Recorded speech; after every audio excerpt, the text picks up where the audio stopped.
Few constituencies capture the nation's attention quite like St. Catherine East Central, though still in its adolescence. This Portmore-based seat has quickly become a microcosm of the shifts taking place in that section of the parish that was in the past dominated by the People's National Party, the PNP. As the 2025 general election looms, the constituency is once again preparing for a high-stakes contest, one that pits a two-term incumbent against a familiar challenger. St. Catherine East Central stands as one of Jamaica's youngest constituencies, born from the redistricting efforts that preceded the 2011 general election. This constituency is both politically significant and demographically dynamic, home of the ever-evolving communities of Gregory Park, Southborough, and Portmore Pines.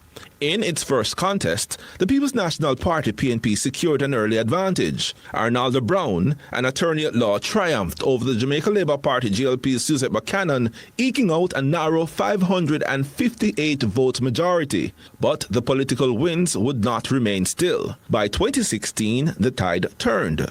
Brown, seeking a second term, was unseated by another member of the legal fraternity, Arnaldo Terrlilonge, the JLP's standard bearer. The margin of victory was tight, just 494 votes. Then came 2020, with the PNP fielding Raymond Pryce, a former MP for St. Elizabeth Northeastern. Hopes were high for a resurgence. But Terrlilonge, now an established figure on the national stage, delivered a blow.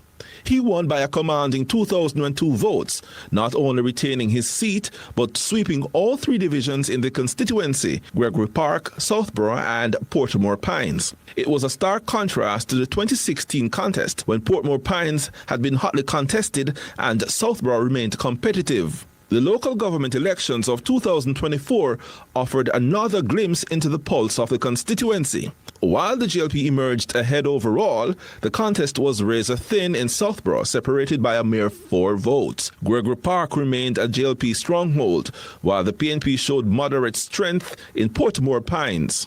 As the 2025 election approaches, all eyes once again turn to St. Catherine East Central. Terrlilonge is poised to seek a third term, banking on his incumbency and visible community engagement. Across the aisle, Raymond Pryce, who has not sat in Gordon House since his tenure, representing St. Elizabeth Northeastern, aims for a political comeback. In this young seat, every vote is a narrative, and every election adds a new chapter to its unfolding story. Andre Jebinson, CVM News.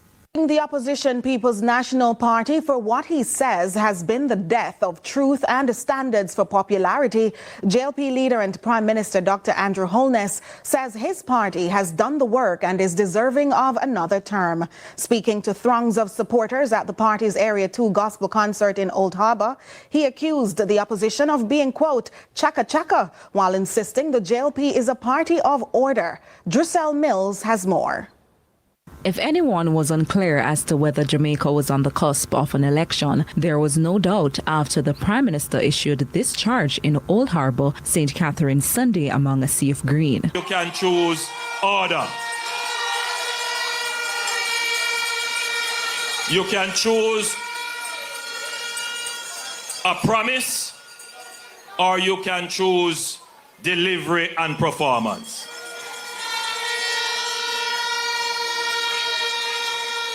You can choose bad mind.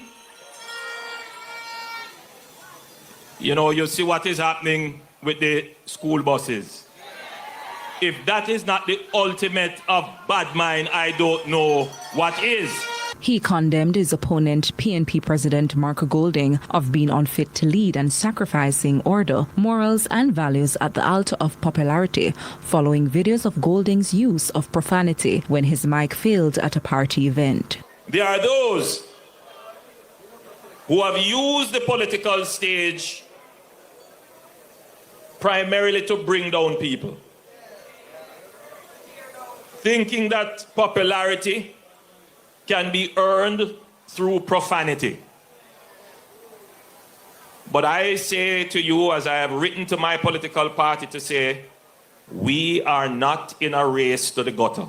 Holness reaffirms he's not leading his team into the gutters. It is said that the General Secretary of the opposing party has said that If we go low, they go lower.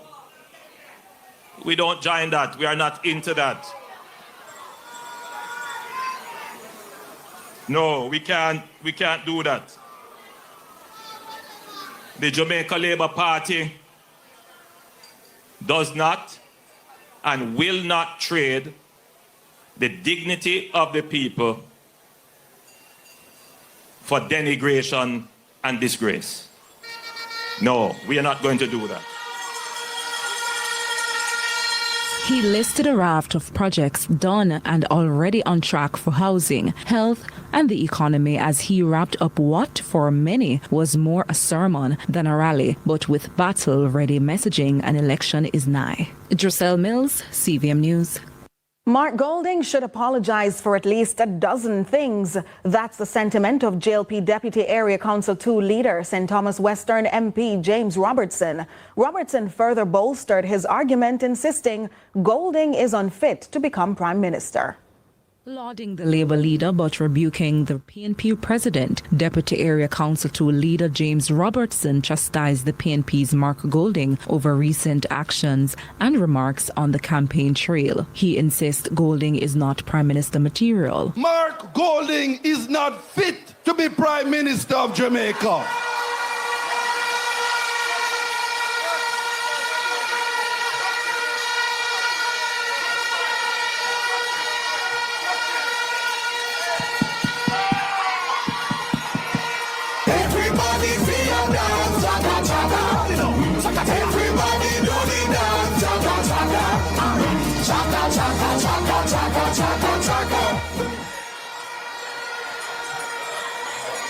He is condescending.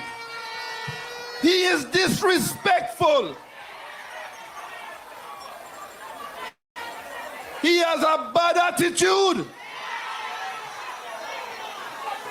And out of his own mouth are going to touch it again.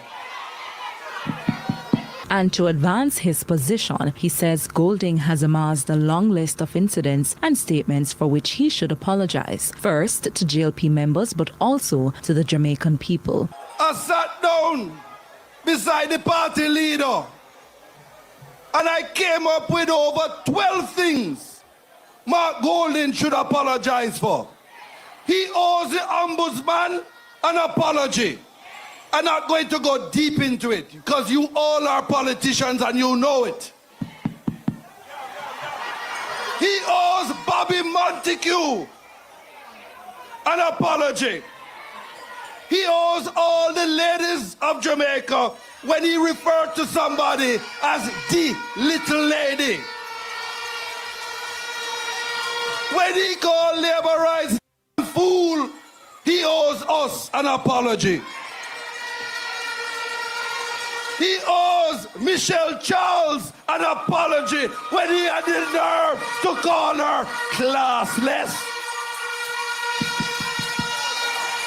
He contends the PNP president might very well have to apologize to his own party people. He will have to apologize to the PNP for not presenting his birth certificate to them. Everybody free your dance, everybody do the dance.